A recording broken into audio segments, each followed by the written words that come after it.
Hey everybody, and welcome back to a tutorial, software, Blender, animation. It's a bit of the three, to be honest. I'm going to be going over my compositing tricks for After Effects. I'm largely a 3D animator in Blender. I use After Effects all the time. It's Blender and After Effects are my two favorite programs in the world, and I really love the tools that After Effects has to let me put my animations and projects together in it. Let me talk about the project that I'm going to be doing, which is in particular a Blender animation that is kind of trying to mimic the anime 2D style while still maintaining some kind of three-dimensionality. This is a look that I've been trying to crack for a little while, and I think I've got a pretty good handle on it. What is this? It's a gourd, bitch! But it is some complicated technical stuff, so this might take multiple videos. In fact, it probably will, because I don't want a video to last much longer than like 20 minutes. I guess part one will probably be talking about compositing and in general what you're going to need for a project like this. So my project is pretty simple. It's just I animated something with my friend Chloe's cat OC and my OC based off of some audio that she recorded when we were playing Red Dead Redemption 2 together. I'm going to play that clip now. I only have one left. Oh, yeah, maybe you shouldn't waste it. Alright, yeah, no, I'll throw it on the ground. Okay. And then I'll like stand on top of it.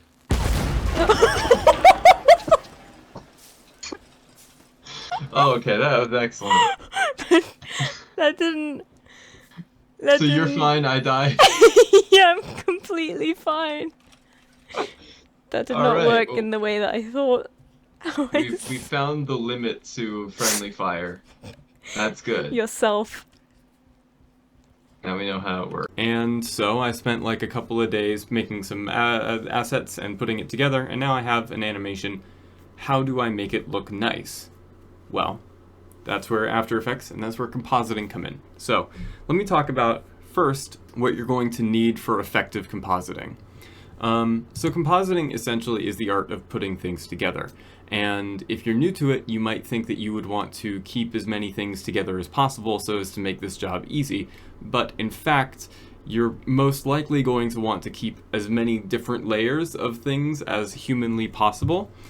So for instance, if I open up Blender, basically I've got the scene out here, and what I've done is I've animated different passes by basically saying, I want this to just be this, I want this to just be this, I want this to just be this. And this is one of the really nice things about 3D animation, is that you can go through and basically just re-export the same thing but with different settings. I think that this was the pass with the explosion stuff.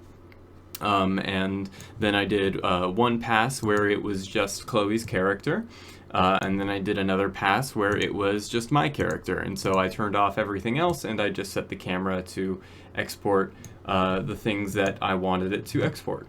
And now what I have is a handful of files that I can use for this kind of thing. So here I've got one for the backgrounds, and in this case, since my backgrounds are photoreal for reasons that I'll get into later, I decided to only render a handful of them so that I would save on render time. So that's a good trick. But I've got one that's like just Chloe, I've got one that's just the explosions, and I've got one that's just me, and that's how this kind of thing works. You want as many layers as possible because it'll give you a lot of options when you're putting things together in case you don't like the color on one thing and you want to tweak it a little bit, or in case you want to separate an element from another element. These are just really useful options to have, and it's one of the things that makes compositing animation so different from compositing with film, because in film a lot of times you don't have that option and you spend a lot of time just like tracing around this one thing to cut it out of a shot or put it on a different layer so you can put a different effect on it or something like that. If you're compositing something or you're making some animation, you will want as many disparate elements as you think that you can manage. In my case, I have got, I think, around 5 layers. I've got one for each character, so 2 characters, one for explosions, one for backgrounds, and one for foreground elements. Foreground elements being, in my opinion, pretty important when it comes to cohesion, because it helps you hide the fact that your characters are like floating, or you can put something in front of their feet to make it feel like they're really in the scene. So that's what I've got. and that's what I'm going to bring into After Effects. So if I open up After Effects right now, I've got myself a blank slate. I will like shrink myself to be teeny tiny, and I'll just like drag myself to be in the upper corner because I don't think the face is that important for this one. I guess I could use the long face and then put that in the upper corner, so at least you get like a bigger view. Look, I've got a poster that says "Kill the Bill" because I was at a bunch of protests back when I was legally allowed to, and I've also just realized that I should not put my thing here, so I will stash it into this corner because I think this one is probably the least important right now, and start importing some stuff. So I've got a basic After Effects canvas, and what I'm going to do is I'm just going to press Control-I, and I'm going to go to each of my things, and I am just going to pick one from all of that. So the first thing I'm going to import is Chloe. I'm going to import her as a PNG sequence, and it's at 30 frames per second, so I'm just going to press Control-Alt and G, and I'm going to set that to be 24 frames per second. By the way, this is the interpret footage thing. Basically, you can get to it by right-clicking and going to interpret footage main, but Control-Alt-G is a faster way to do it. So Control-I again to open up my thing. I'm going to import myself this time, and again Control-Alt-G to get to 24 frames per second because that's the FPS I animated at. And then I'm going to bring in my explosions, and I am going to press Control-G, if you can believe it, to make it look nice. And I'm also going to drag in my foregrounds and my backgrounds, and these ones are going to be a little bit different because I need to bring all of these in individually. They're not a PNG sequence because I only rendered one per. Because like I rendered these in cycles, which takes a lot more time than rendering them in Eevee. So I figured, why would I waste all of this like computing power and space if I could just render them once, because they're not animating in any way. I'm just going to put them like in the front or in the back. So I'm going to pick this one, shot one, and I'm going to click and drag. And there are some that are actually animated, so I'm just going to like label these real quick because I didn't do a good job of that. Foreground, shot one. I'm also going to import this, and this is actually a sequence because there is a portion in my video where the foreground does in fact change. And you can see this if I like scroll through. We're suddenly getting like a big burst of color, and it sort of changes like that. So I'm just going to take this, I'm going to say import it as a PNG sequence, and After Effects will know because that's how it is. And I'm going to Control-Alt-G again and set that to be 24 frames per second, and I will stick foreground on it just so that I know. Now I've gotten almost everything in, but I'm going to bring in my backgrounds as well using basically the same trick. First I'll grab these ones, PNG sequence, Control-Alt-G, 24 frames per second, and then I'm just going to rename it background. Taxonomy is like 10 times more important than you think it is. So cool, I've got all of my stuff in, I've got all three of my sequences, I've got all of my backgrounds and my foregrounds. Now I'm going to save my project real quick. I'm just going to navigate to this folder. I'm going to say with compositing, because I did do a test compositing of this earlier just so that I could see what worked and what didn't, and what I needed to re-export, because sometimes you will need to re-export stuff if you don't like the way that it looks. And then I am going to make my sequence. So I'm just going to right click one of these and I'm going to say new comp from selection. And basically instantly that'll make ourselves a composition with the appropriate settings. If I like click through this, you can see like, okay, we're getting that. That's good. You know, this is all animated the way that I want it to be. I'm going to name this composition main animation. And I'm going to start basically putting together my timeline. Now, normally a timeline is something that you would put together with like a different program. I'm generally not too keen on making timelines in After Effects, but for this particular instance, since this is an After Effects tutorial and I don't want to like muddy it up by also having to teach some Premiere and or DaVinci, I'm just going to teach it in After Effects. Over here you can see I've got my three compositions. I've got Chloe, I've got myself, and I've got the explosion. What I'm going to do is I'm going to take the explosion and I'm going to drag it up so that it's on top of everybody, because I want it to be on top of everybody. And I'm also going to rename these because these aren't named in the thing. Now I know which one is which, instead of having to just intuit it. And if I scroll through, I can see that, yeah, these are all fitting together okay. Maybe I need to do some slight adjustments here and there for things in the future, but yeah, this works for me so far. The next thing that I'm going to do is something that is very specific to what I'm trying to accomplish here, which is I want to make all of these look like they are in some way 2D animated as opposed to 3D animated. And one of the best, quickest, easiest ways that you can do this with 3D animation is with a process that most programs call stepped interpolation, but which I call frame rate. I think stepped interpolation is the best way to say it. After Effects calls it posterized time, which I think is the worst way to say it, to be honest. But essentially what I'm going to do is I'm going to take this effect, and what this does is it will take the frame rate of any clip that you're using and change it to whatever you want it to be. So for example, if I were to take this, right now it's at like 24 frames per second, so if I play this clip of the explosion, you can see it's at 24. However, if I were to change it to 12, it will play back at half of that speed. So now we've got that. And as you might be able to tell, that looks way, way more natural, or at least it looks way more 2D animated than if I play it at 24. So what I'm going to do is I'm just going to apply posterized time to every single one of these, so that straight out of the bat, we actually get like a nice looking, more or less 2D animation look. And there are still more things that we can do to, this isn't a perfect fix. There's stuff that you should be doing in Blender to make it look more 2D, and there's stuff that we can do later to make it look more 2D, but this is this does a lot of the heavy lifting. So the reason why I'm applying it first as well is because a lot of times it will change the increments in which I do things. So if I were to turn off posterized time here, you can see that for some reason, basically since it holds longer on some frames, that means that it doesn't get to the camera changes quite yet. So if I were to bring in the backgrounds and start making the cameras, if I were to apply the posterized time later, it would change some of the timing. So I'm just going to put the posterized time in now, and I will be changing the frame rate selectively in some areas, which means that we'll have to mess with it a little bit more in some areas, but for now, that'll do. So the next thing I am going to do is I'm going to add in the background. So this is our first shot. I'm going to basically just scroll to the point where it stops being the first shot and starts being the second shot, so that's somewhere around here. Maybe I'll zoom in real close so that I can make sure I get the timing just right. There we go, like that. And now what I'm going to do is I'm going to bring in the background for shot 1, and I'm going to bring in the foreground for shot 1, and I'm just going to stack these on top of each other, just like that. So I'm just going to do that, Control-Shift-D and Control-Shift-D, and then I am going to delete these and start with the next one. So now we have shot 2. I'm going to drag in background, shot 2,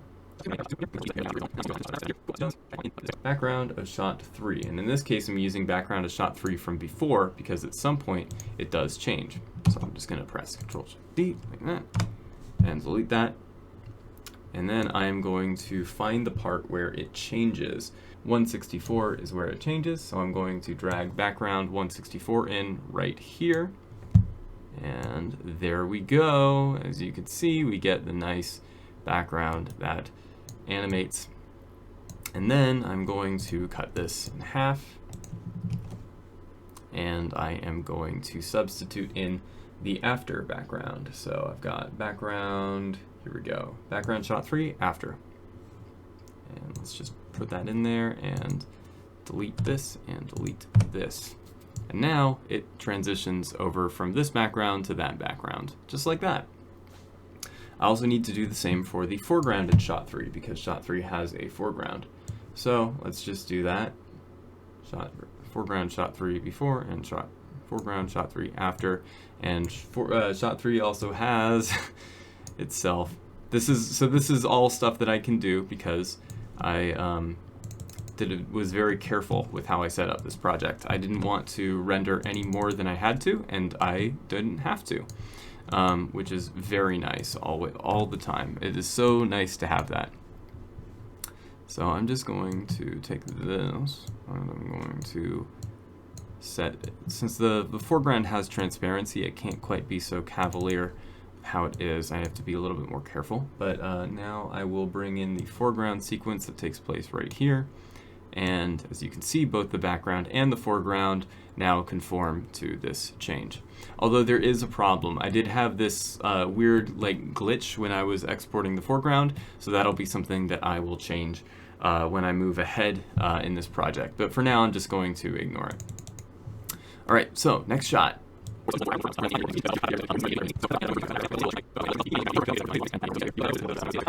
So now that I've got all of my foregrounds and my backgrounds in place, I can get started on cleaning this up a little bit.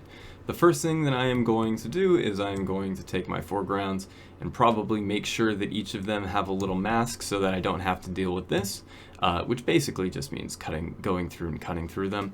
The other thing that I might do is reorder some of these in certain areas. So for instance, over here, Green Stripe, or my character, is supposed to be in front of the fire as opposed to behind it. So what I'd have to do at some point is cut Spencer and put him in front. That sounds really bad. I would have to cut Spencer and put him in front of this, and that way he can be there at the end. And at the end here, actually, Chloe is supposed to be in front of the fire as well. So that's something that I'll have to do at a certain point. But over here, she's supposed to be behind the explosion. So I'm going to cut Chloe right here, and I'm going to put her on top of the fire there, so that at the end, both her and Spencer are on top of the fire. And then right here, when we are doing the explosion, but I want this paw to be in front, what I'll do is I'll just make a duplicate version of the explosion, and I will just put that underneath Chloe. Now that I have a version of explosion that's dragged behind it, what I'm going to do is I am going to make a mask and explosion with this tool, the pen tool. And I am just going to cut around this fire where I think the fire is. It's probably just like, yeah, in this area, that's fine. And then what I'm going to do is I'm going to invert this mask. So I'm going to go to mask, I'm going to go inverted so that the fire is behind Chloe.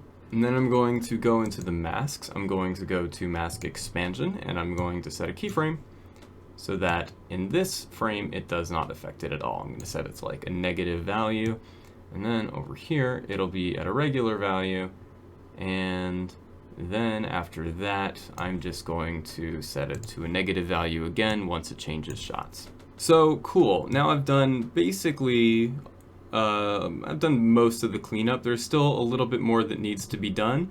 Like, for example, I'm definitely going to go through like all of the foreground shots and just, in fact, I'll take these real quick because they're all parts of the same one, and I'm going to pre-compose them just so that I don't have to do this 3 times. So I'm going to call this foreground shot 3,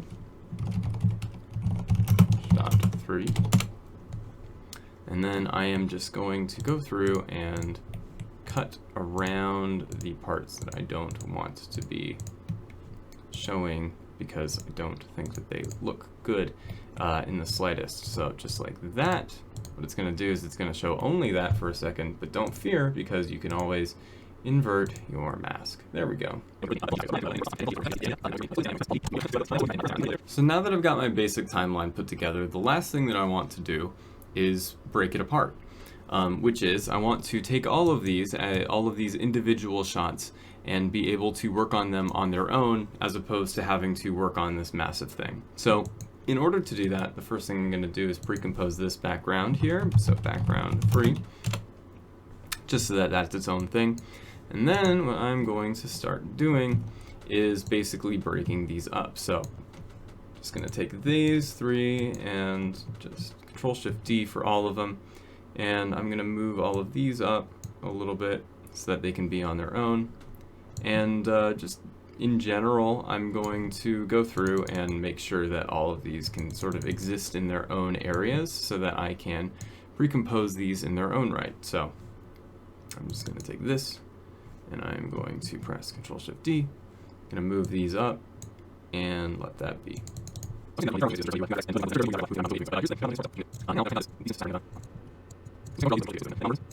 Now that I've got my own, now that I've got one shot of each kind for each of these, I am going to take all of them and I'm going to kind of smush them together in their pre-comps. So I'm going to take this, I'm going to say this is these one, this, hold on, this through this as well, and this I'm going to pre-compose and I'm going to say this is shot 1. And now I got shot 1. And now I'm just going to do that. This through this is shot 2, pre-compose, shot 2, this, oh, this through this. And this, by the way, to select multiples, Shift and Control. Shift will select ones that are in a row, Control will select ones that are out of it. So, pre-compose, shot 3. Well, these, and this is shot 4, this one, these ones are shot 5. Shot 6. Finally, yeah, shot 7. So, just like that, now we've got all of our shots. We can reorder them if we're so inclined, which I certainly am because I love order. I'm a big fan of order. But yeah, now we've got ourselves all of our different things. They're all organized. We have the basic compositing down. In the next episode, we can talk about stylizing it a little bit more and getting a nice sort of animated look. And I will actually explain why I did my backgrounds like this instead of doing them in a more like genericized Blender NPR style. But I think that's all the time that we have. This is already pretty lengthy on the recording end, and I don't want it to get lengthier on the watching end. So fare thee well, and thank you for your time. Ciao.